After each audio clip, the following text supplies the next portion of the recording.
Hi, how's it going? This is Resident of Colorado for YouTube. I'm here with episode 21 review.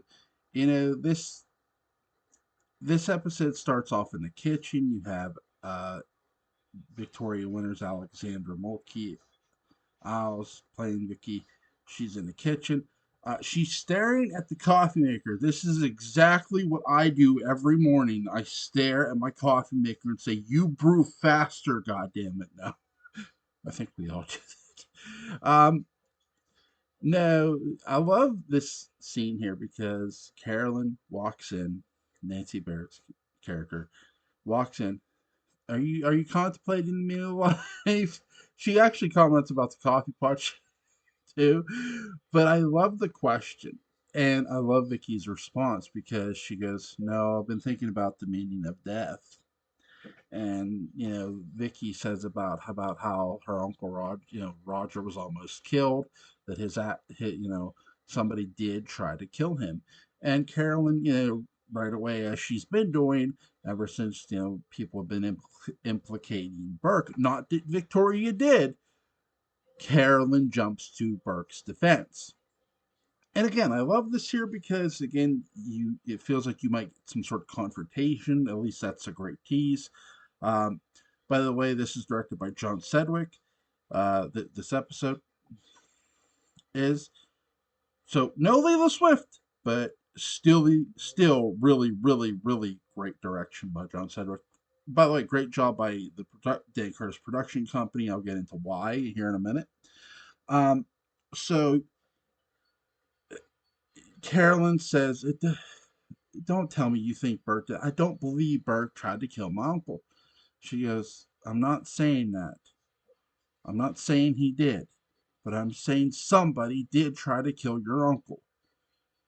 And I'm afraid somebody's going to try to kill someone again." And so you have that, you know, there are many actresses who are really great at selling fear, being that lovable protagonist that you just want to defend. But no one did it better than Alexander, and I'll fight 7 days out the week for this character and for what Alexander did with this character. This is just makes the character more lovable and likable, and a character you just want to defend. She is legit scared that somebody is going to kill. Is this the episode that Dark Shadows sort of planted the seeds of death? No, they've been planting those. They've been planting, marinating the seed ever since they mentioned Ghost.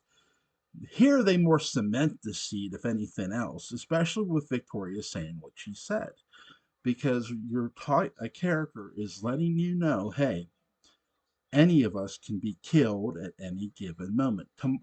Though she doesn't say the line, what she's in a sense saying is tomorrow is not a guarantee. Tomorrow is not a given.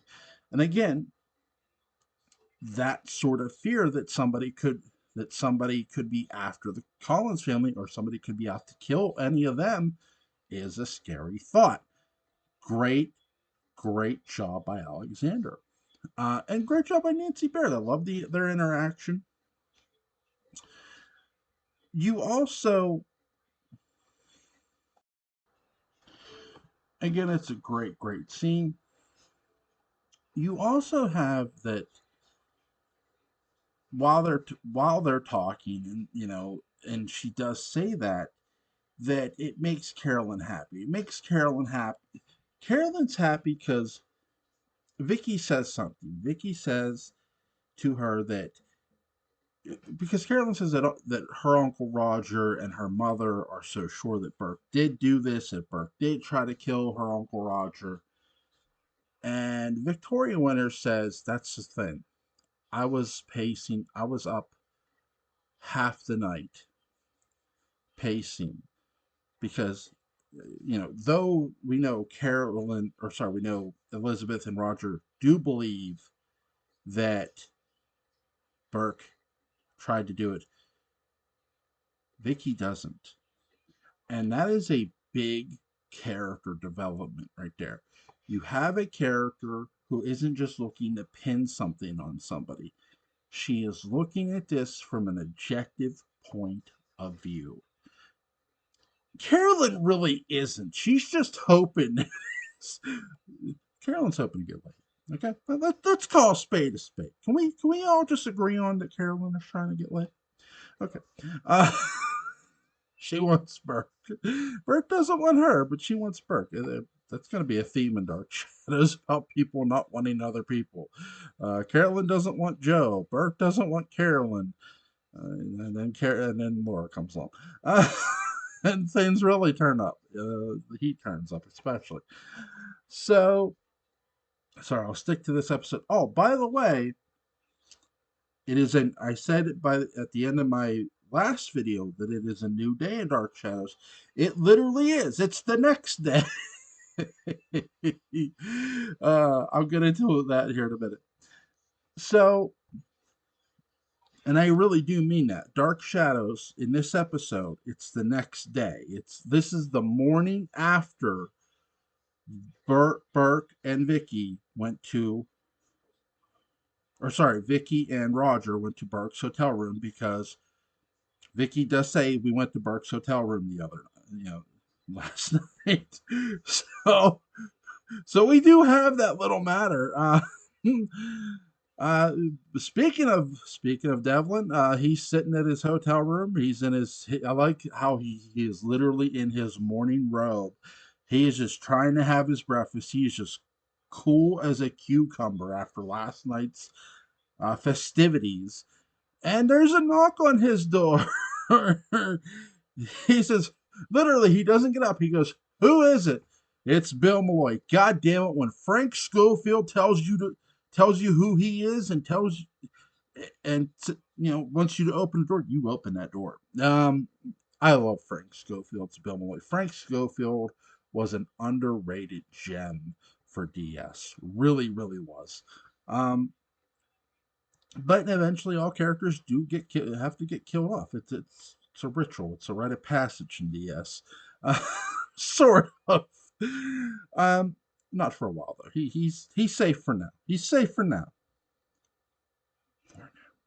Anyway, Burke gets up. He opens the door, and yeah, it's Bill Malloy. It's Frank Schofield's Bill Malloy. Uh, he comes in. They Frank Schofield's Bill Malloy is accusing Burke of what Roger and Liz is accusing him about, trying to kill Roger. And Devlin tells him, "I did not try to kill Roger Collins. I did not touch his car. I told them the same thing." I love what Bill Malloy does, though. Bill Malloy does throw up what Burke said at the trial, that he would come back and get all the Collins family members and destroy them. And he reminds Burke of this. Burke is smiling as Bill Malloy says this because he's got his back turned to Bill. But I love what Bill does here too. He says, "Oh, you ever hear of a Wilbur Strake? And you tell me he doesn't work for you, because I don't buy that." And also, Bill Malloy tells him he doesn't buy the, "Oh, you've come back and you wanted to make up for the Collins family." I don't buy that. They when they told me that too, I didn't buy it from them, that they want to let bygones be bygones. Basically, what Bill Malloy is doing in this conversation is bitch smacking verbally a lot of parties: Burke, Liz, and Roger.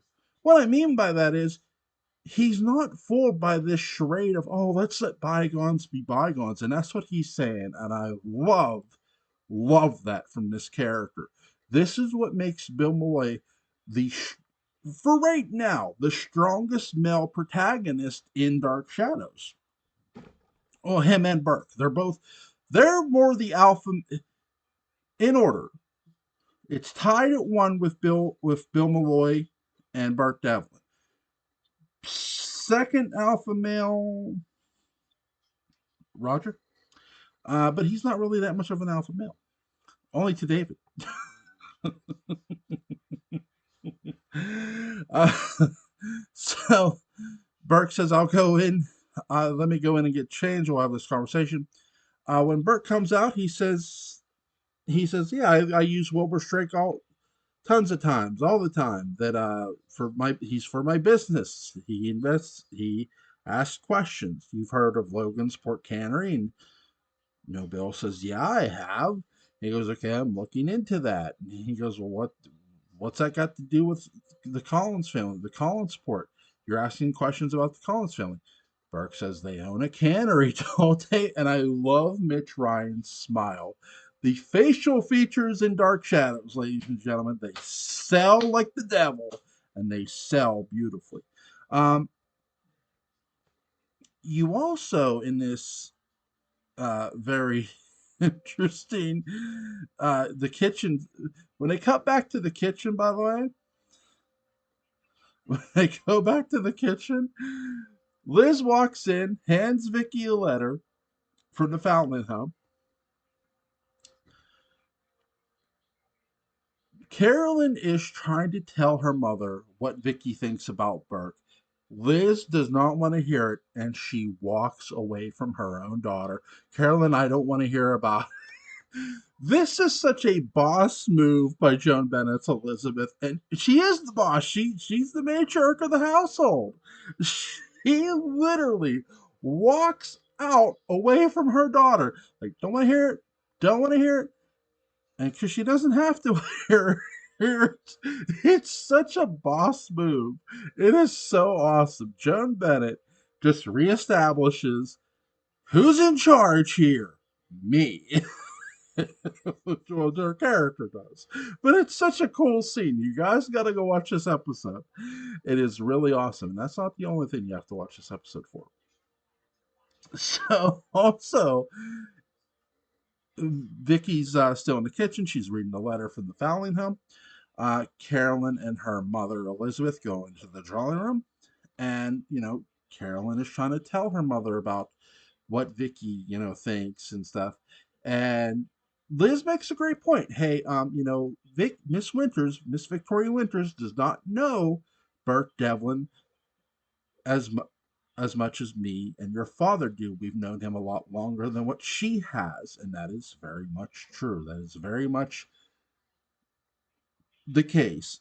um, and really, if it were to go to court, that's what would matter most. Who knows Burke the best? Not just who thinks he's innocent of something, but you need proof that he actually did something first. So there's that. Uh, Speaking of, proof, we do get a phone call here in this episode, and it's a phone call from the constable, Jonas Carter. Now, we don't see Jonas in this episode, but also proof that it's the next day. If you want even further proof, uh, they visited Mitch Ryan's hotel room the night before, or yes, last night. Mitch Ryan, Burke Devlin's hotel room last night.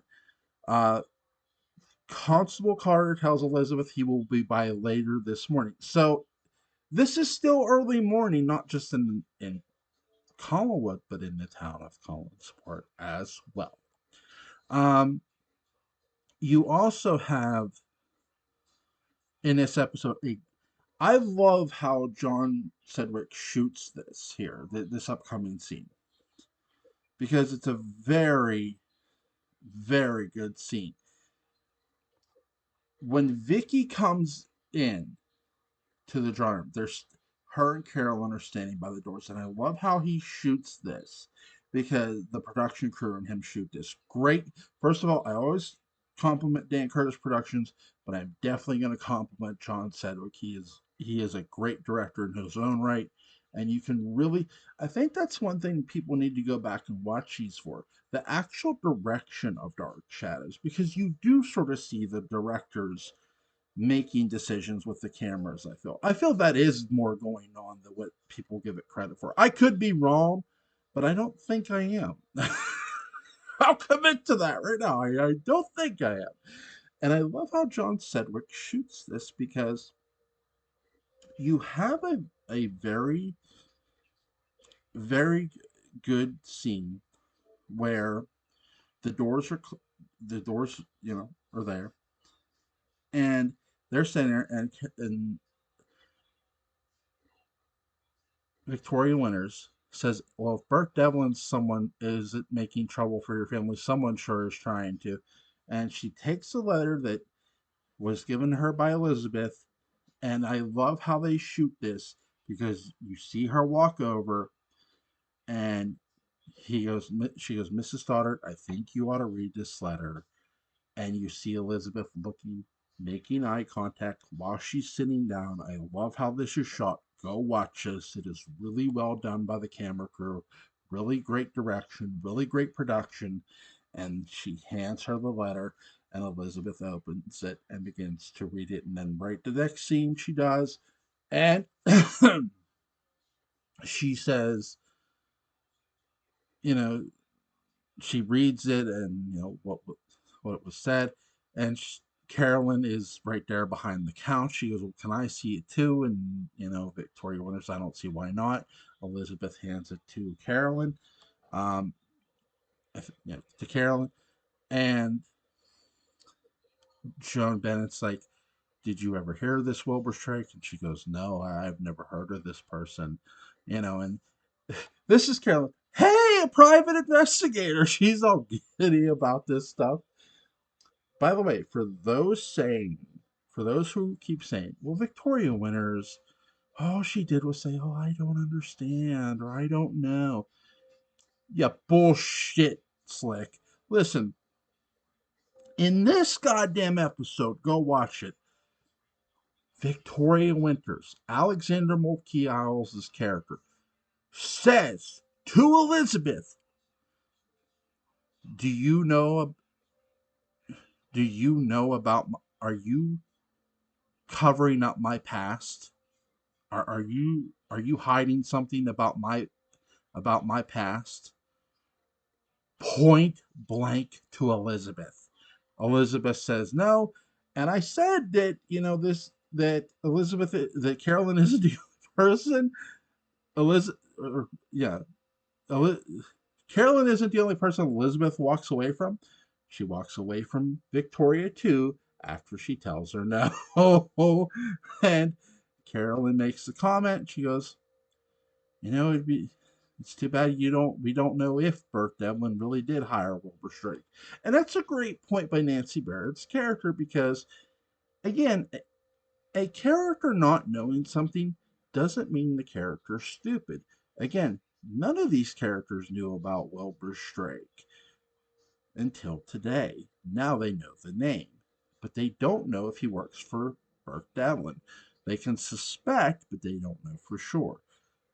And while they don't know, Bill Malloy has found out in this episode, on this brand new day of DS, that yes, Wilbur Strake does work for Bert Devlin because Bert confirmed that.